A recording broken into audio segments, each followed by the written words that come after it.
Introductory lecture है और इसमें हम जानेंगे कि किस तरह से सेल डिस्कवर हुआ। अलग अलग साइंटिस्ट के बारे में देखेंगे। जिन भी बच्चों को इंटरेस्ट है सेल की डिस्कवरी से रिलेटेड या इस पूरे चैप्टर को जानने का, तो इस वीडियो को पूरा देखें।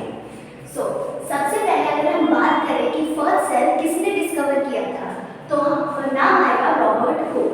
Robert Hooke was the one जिन्होंने सबसे पहले सेल के बारे में बताया था, कि जिनको सबसे पहले सेल दिखा था। कहाँ पर दिखा था और किस तरह से दिखा था वो आगे देखेंगे। तो वो अपने माइक्रोस्कोप की मदद से, अपना microscope means self designed microscope, उनके पास कोई भी कंपाउंड माइक्रोस्कोप या लाइट माइक्रोस्कोप जैसा कुछ नहीं था। उन्होंने एक माइक्रोस्कोप खुद बनाया था, जिसको हम प्रिमिटिव माइक्रोस्कोप पे बोलते हैं। प्रिमिटिव क्यों? क्योंकि वो बहुत ही पुराना और एक नॉर्मल माइक्रोस्कोप था। उसमें जब उन्होंने एक स्लाइस ऑफ कॉर्क को एग्जामिन किया तो उन्हें क्या नजर आया? कुछ स्ट्रक्चर नजर आए जो किसकी तरह दिखते थे? Honey comb like structure, means कुछ इस तरह का है जैसे एक मधुमक्खी का छत्ता होता है। अगर आप उसको कभी आप लोगों ने मधुमक्खी के छत्ते को देखा हो तो वहाँ पे कुछ इस तरह के बॉक्सेस लाइक स्ट्रक्चर दिखाई देते हैं।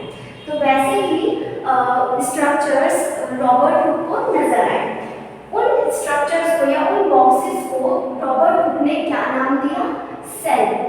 सेल एक लैटिन वर्ड है जिसका मतलब होता है अ लिटिल रूम, मतलब छोटे छोटे कंपार्टमेंट्स या छोटे छोटे कमरे। इसी चीज को सेल कहा गया। ये सबसे पहली शुरुआत थी, या सबसे पहले जो रॉबर्ट हुक थे जिन्होंने बताया कि जो लिविंग वर्ल्ड है, जो लिविंग थिंग्स हैं, वो this was the very first time that someone had observed that living thing appeared to consist of separate unit, मतलब living thing separate unit से मिलके बनी है। तो अभी तक हमने बात की कि फर्स्ट सेल या फिर डेड सेल किसने डिस्कवर किया। तो किसने डिस्कवर किया? Robert Hooke. अब हम देखेंगे कि फर्स्ट लिविंग सेल किसने डिस्कवर किया। तो first living cell Anton van Leeuwenhoek ने डिस्कवर किया। कब किया? 1674 में। किससे किया? पॉन्ड वाटर में। उन्हें पॉन्ड वाटर में फर्स्ट लिविंग सेल देखने को मिला। अब आगे चलते हैं कि न्यूक्लियस की डिस्कवरी किसने की। तो nucleus was discovered by Robert brown. कब उन्होंने डिस्कवरी की न्यूक्लियस की? 1831। आई नो अभी आप लोगों को कंफ्यूजन हो रही होगी कि सेल क्या है, न्यूक्लियस क्या है, पर इन कमिंग लेक्चर्स हम यही सब चीज़ें क्लियर करेंगे कि सेल, न्यूक्लियस और बाकी सब चीज़ें क्या होती हैं। तो अभी के लिए सिर्फ इतना ध्यान रखो।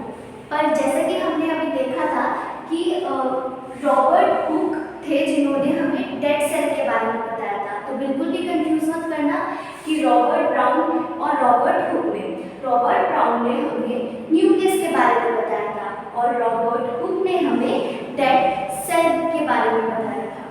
अगर हम बात करें कि टर्म प्रोटोप्लाज्म किसने दी, तो term protoplasm was given by परकिंजी और कब थी? 1839 में। अब प्रोटोप्लाज्म का क्या था या उन्होंने किस चीज को नाम प्रोटोप्लाज्म दिया? जो भी आपका फ्लूइड सब्सटेंस था सेल का, उसे नाम दिया गया प्रोटोप्लाज्म। किसने दिया? परकिंजी ने। कब दिया? 1839। अब आप लोगों का होमवर्क है कि आप मुझे बताएंगे कि प्रोटोप्लाज्म और साइटोप्लाज्म में डिफरेंस क्या होता है। सभी कमेंट बॉक्स में मुझे लिख के बताएंगे